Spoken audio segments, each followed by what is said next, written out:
Good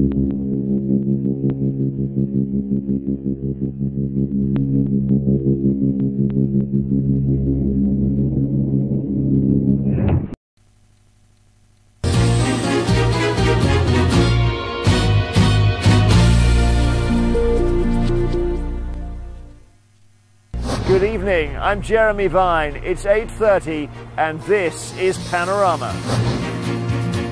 The jury's still out on whether mobile phone masts can damage your health.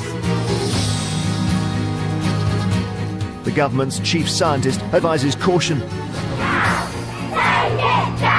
So if parents don't want masts situated close to schools, why are they now being put inside classrooms? Yes, that's quite spectacular. Is it? Yes.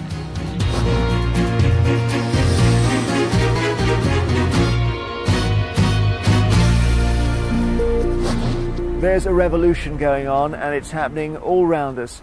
Wireless communications give us the freedom to use computers in the same way that we use mobile phones. The Martini way. Anytime, any place, anywhere.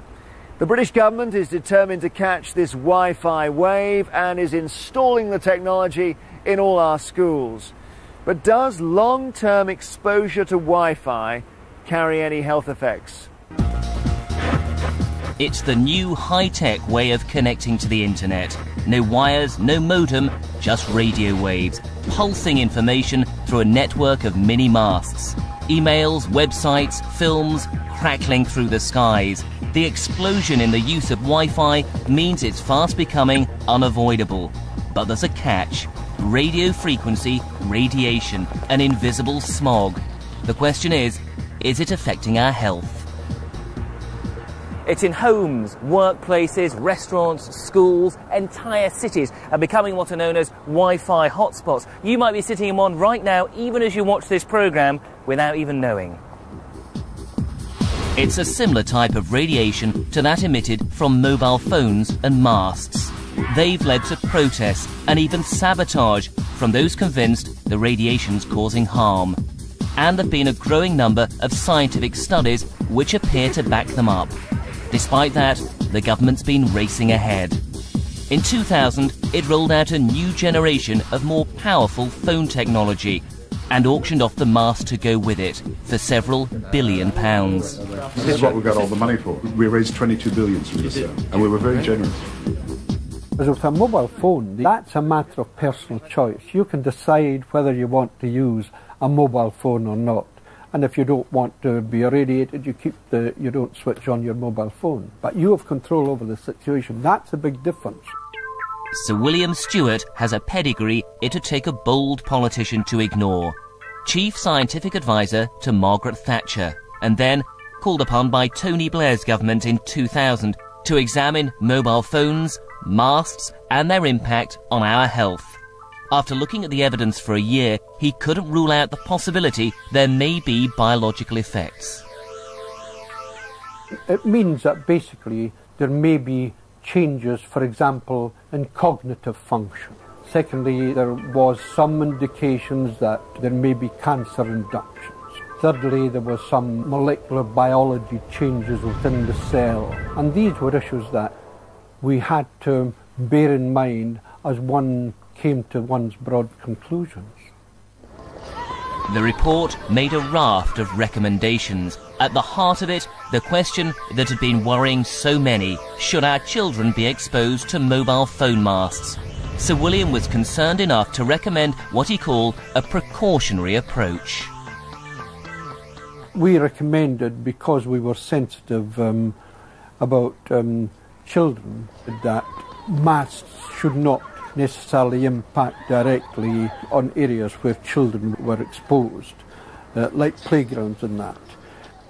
The government knows Sir William has concerns about siting masts near schools. Why then are we now placing them inside classrooms in the form of Wi-Fi mini-masts? They emit the same sort of radiation, so what's its potential impact in the classroom? We went to a school in Norwich to find out. The idea to compare the level of radiation from a typical mobile phone mast with that of a Wi-Fi enabled laptop in the classroom. We're about 100 metres away from the mast here. The man who'll take the readings is an electrical engineer called Alistair Phillips. He runs a lobby group called Powerwatch, which raises awareness of electromagnetic smog. But he's also taken measurements for industry and helped advise the government. So we're in the main beam. This is sort of highest radiation, is it? Yes, it's where the main beam of radiation comes down to ground. So we're basically the highest point of the signals, yeah. OK, so let's measure it then. OK, so let's see how it compares with the school then. Yes, indeed. OK. If the level in a classroom is similar to the mast, children are sitting in similar radiation on a daily basis. We chose a comprehensive school nearby with more than 1,000 pupils. The school signed up to Wi-Fi, installing it in 9 of its classrooms, with plans to expand. It's part of the government's push for schools to go high-tech. They call it a magical system. Right. This is where they sit. Right. And they're already all logged on. Oh yes, it's logged onto the network, yes. Okay. So take the measurement if you can. So let's make sure this is set on the right scale, and we will download a file. Okay, yes, that's quite spectacular. Is it? Oh, yes. Yeah. That's about 3 times what we were getting near that phone mast. It's particularly significant for children. Their skulls are thinner and still forming. Tests have shown they absorb more radiation than adults when using mobile phones. And with the explosion in masts, phones and now Wi-Fi, this generation, like none before, will live in it from cradle to grave. You surprised? Well, yeah, I'm very surprised. Yes, it's higher than I'd expected standing at this distance, which is just at the distance the pupil's likely to be at. I was going to say, that's where a child's head would be around. Absolutely, yes. Yes, that was definitely higher than I expected. It's only there, not there continuously, but it's obviously there quite a lot of the lesson if you're downloading files from the internet. So we took the first measurement here in what's called the beam of greatest intensity from the mast. The advice from Sir William Stewart to the government was that this beam shouldn't fall on any part of a school's grounds unless the school and the parents agreed. But the levels of radiation inside the classroom were far higher, 3 times the strength of the nearby mast, not continuously, but during downloads. These are controversial findings that must be repeated and verified. I think schools and parents will be very worried about it. I mean, I'm asking for schools to consider very seriously whether they should be installing Wi-Fi networks now. This will make them think twice or think 3 times before they do it. In fact, around 70% of our secondary schools already have Wi-Fi, and nearly half our primary schools. Panorama spoke to 50 of them, and only 1 had been warned of possible health effects. But elsewhere, concerned parents and teachers at 4 schools have sent Wi-Fi packing, asking why not hardwire the classroom instead and be risk-free. And in some schools, teachers are complaining the system's making them ill. The precautionary approach doesn't seem to have worked because it is being rolled out so rapidly and it's out there now. It's a bit like King Canute, you know, we can't stop the tide. And I'm afraid if schools are told that there is a serious health implication for having these networks in their schools, it's going to be a very serious matter to say to schools, you've got to switch them off. The levels we found in the classroom are well within UK safety limits, even 600 times below, and the government says anything beneath them poses no known adverse health effects. So why are world-renowned scientists so concerned they're now speaking out to Panorama? It's because they suspect the whole basis of our safety limits may be wrong, that they're set according to a distorted picture of the science. If you look at the position of our government on this, you'd think there's only a small handful of fringy academics anywhere in the world who've found adverse health effects with this form of radiation. People whose views can easily be dismissed. But that simply isn't the case. There have been no studies on long-term Wi-Fi exposure, but there have been thousands on mobile phones and masts which emit similar levels of radiation. They include work by world leaders in the field. We spoke to some of them via the internet. From the University of Washington, Professor Henry Lai, a biologist respected by both sides of the argument. He's found health effects at radiation similar to Wi-Fi over 30 years of research. How many studies are there out there? And I would say there must be 2,000 or 3,000 at least. He did his own review of all the experiments on mobile phones to see how many found an effect. It's about 50-50. 50% found effect and 50% did not find any effect at all. Dr. Gerd Oberfeld from Salzburg, a government scientist who's calling for Wi-Fi to be removed from schools in Austria. He too has found health effects at similar levels of radiation to Wi-Fi. If you go into the data, you can see a very, very clear picture. It's like a puzzle, and everything fits well together, from DNA breaks, DNA damage, up to animal studies and up to the epidemiological evidence that shows, for example, increased symptoms as well as increased cancer rates.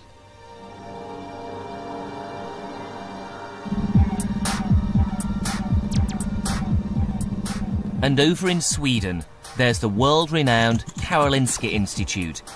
It's where we met Dr. Olli Johansson. He conducted experiments at lower levels of radiation than Wi-Fi and found biological effects. The UK government will say there are no known adverse health effects from this form of radiation. Is it accurate information that they're giving out in that case? No, I don't think so. If you look in the literature, you have a large number of various effects, like chromosome damage, you have impact on the concentration capacity, and decrease in short-term memory, increases in the number of cancer incidences, and so on. I mean, there's a large number of various areas here. And yet we're told by the authorities in the UK there are no known adverse health effects. Well, that's very odd, I must say. His pioneering research work has led him to a minority group who appear to become physically ill when exposed to this kind of electro-smog. They're called electro-hypersensitives. People with electrohypersensitivity generally feel that something is wrong. You and I, we don't. And the question then is, of course, 20, 30 years from now on, will we have some form of cancer, neurological disease, or something? We don't know. Just because we can't feel it? No, we don't feel it. We don't get a warning signal.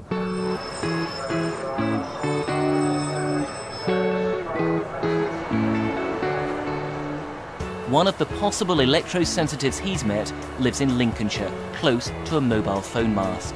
She's just participated in an important laboratory study. If she's genuinely affected, a kind of human antenna, then there's potentially generations of people behind her who could also be. Just try and describe it for us, the feeling. My head feels hot, burning. My face feels burning. I feel like I'm going to be sick. My stomach feels uncomfortable. Yeah, and I just feel a very sharp pain at the back of my head. So what about the lab tests? Well, they've only just finished. They were independently funded and carried out by the University of Essex. Participants were exposed to the levels of radiation typically emitted by phone masts, which, as we've seen, can be far lower than Wi-Fi. Sylvia could tell when the mast was on or off 2/3 of the time. The rest of the participants' results are still being analysed. This is where some of the radiation's quite bad, is it? Yeah, it's very bad. The evidence is still unclear when it comes to Sylvia's results, but she feels she's needed silver foil shielding ever since they moved near the mast. Goodness me. It's like being in a huge oven, isn't it? It is, yeah. Because people, they don't understand that foil actually could stop some of the microwave.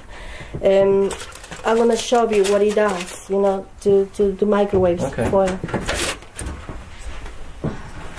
So this is the area where we heard that there was quite a strong signal. Her radiation monitor converts the signal from the mast into sound. The foil will block some of the signal. Yes. If Sylvia's symptoms are because of radiation, everything changes. It means there can be a biological effect at levels as low as that from Wi-Fi. It'd throw our limits out of the window and put a question mark over the Wi-Fi revolution. I sympathise with Sylvia Wilson very much because I just suspect that there might be something in this. How significant would that be? Well, that's a problem, is that we simply do not know. I mean, it can, as I said, it need not necessarily mean disease, but it might. I mean, it might simply be that it's got no effect, that it's not worth worrying about at all, or it might be that these are the human canaries of the future.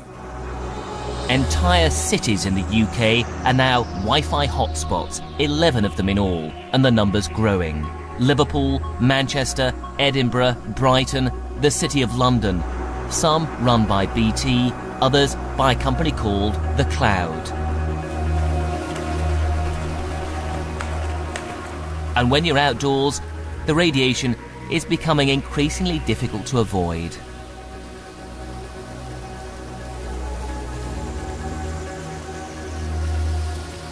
"5 miles outside Norwich, and not a sniff of a connection." In the suburbs, a flicker of a signal, probably from people's home Wi-Fi routers. And in the city centre, There you go. It looks like we've got completely cable-free connectivity. But others would say this makes Norwich a city of virtual smog. Norwich was the first UK city to pilot a government-funded wireless network. In other cities, it's BT and The Cloud charging users. But the government was so keen on Wi-Fi, it launched the Norwich service for free. You can see the mini-masts, or nodes, 200 of them in all, which sustain the network and create a pool of connectivity. We went around the city centre with a radiation monitor.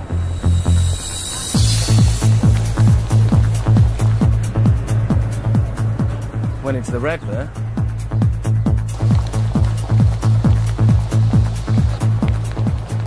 We're getting quite high readings here.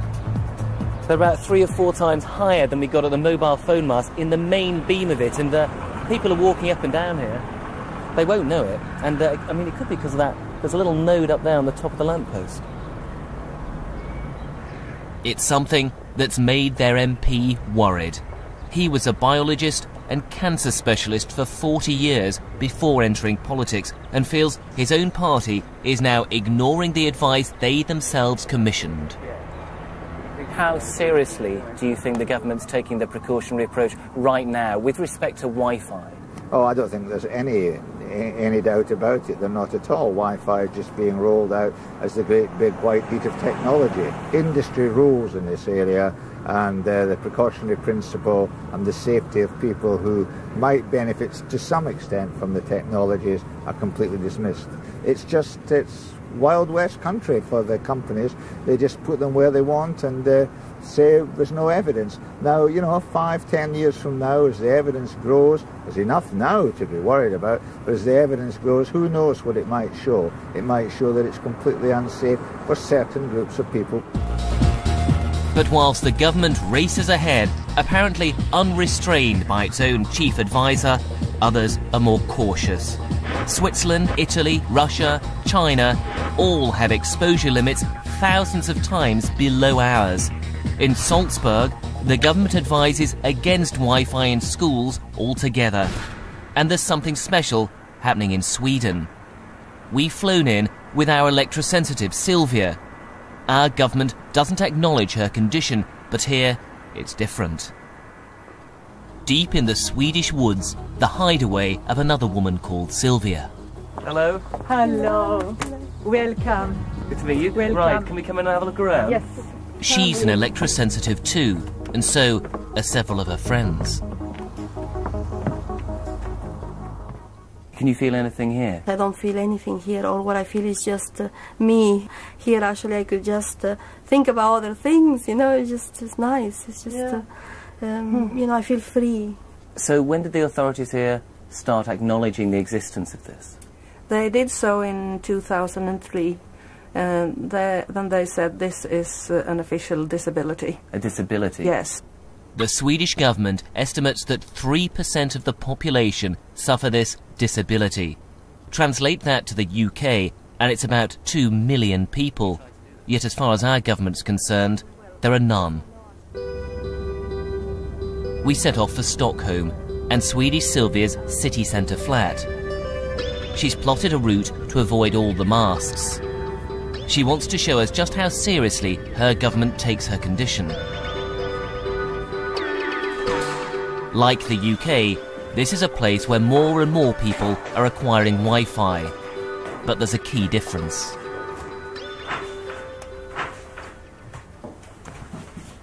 Okay, Sylvia. This is my living room. And today the painter has been here. And you see he has started painting black.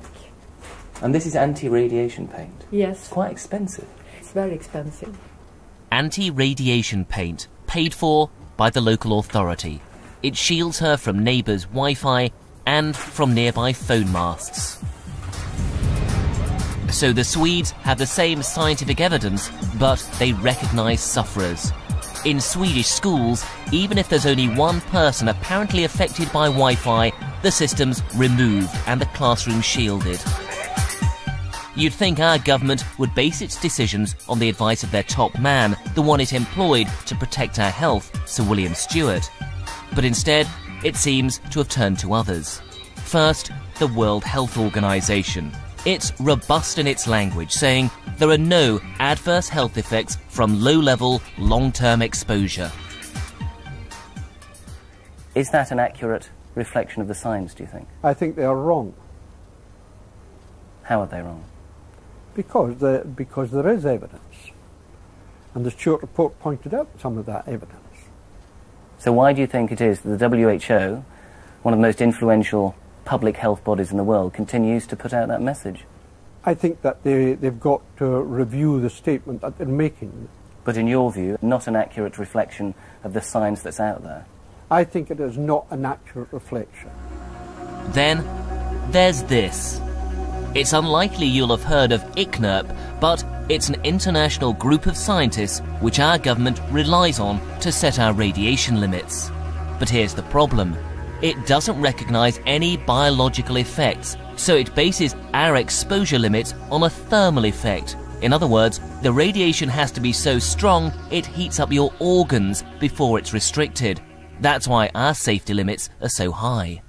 How responsible do you think it is for governments to set limits for this form of radiation according only to a thermal effect?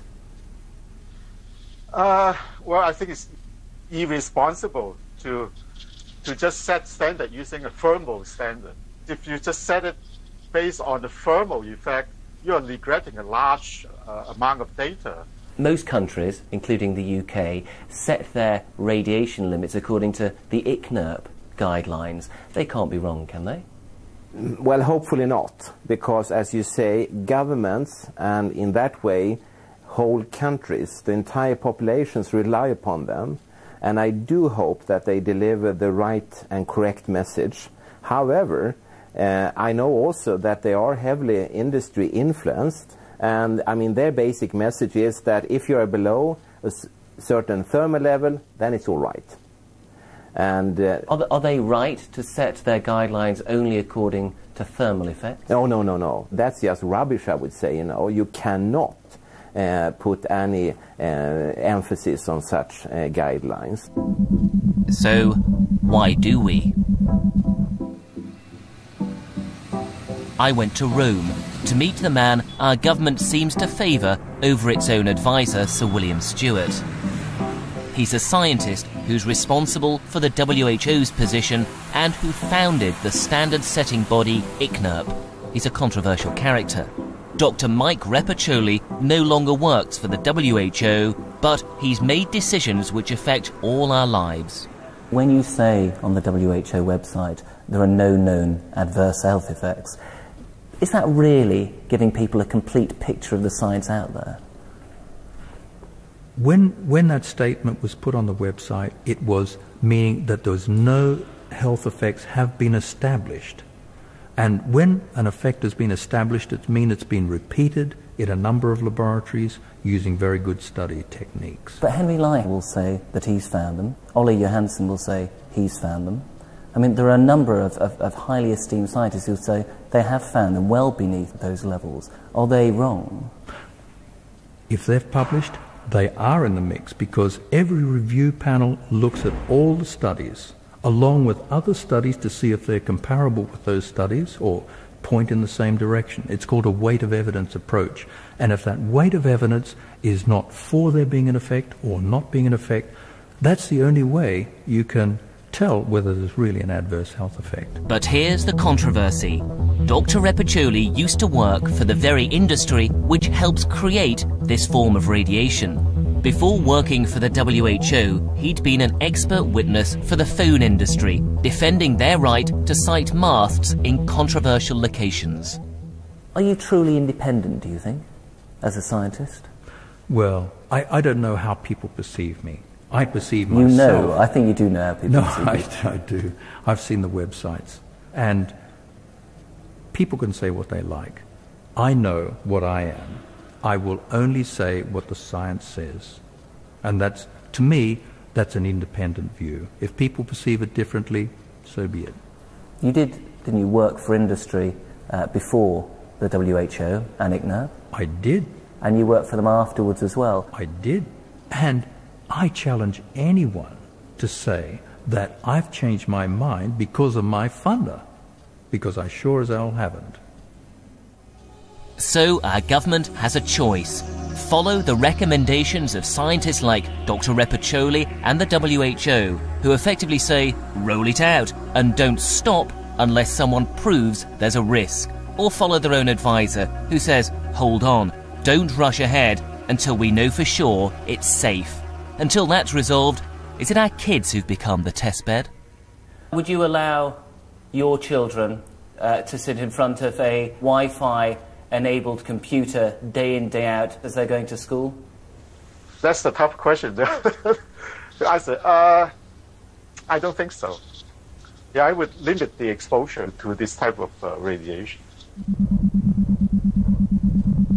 I would recommend to parents to tell the school to remove Wi-Fi, and otherwise I would change the school even. Really? You take it that seriously? Yes, very. If you had kids who were at a school at the moment and there was Wi-Fi being rolled out, any concern at all? None whatsoever. I'd make sure they had laptops and they could pick it up.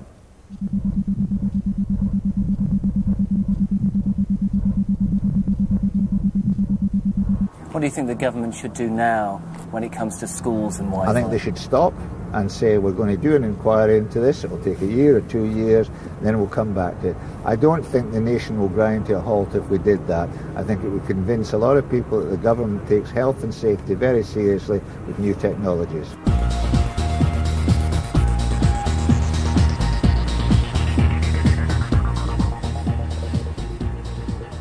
We asked the government for an interview about all this. It said no, and referred us instead to the Health Protection Agency. The chairman of that is Sir... Hang on a minute. It's Sir William Stewart. The very man who's indicated to Panorama just how uncomfortable he feels about the speed with which Wi-Fi is being rolled out. I believe that there is a need for a review of the Wi-Fi and other areas. How important is it to do that swiftly? I think it's timely for it to be done now. If it's not? Who knows?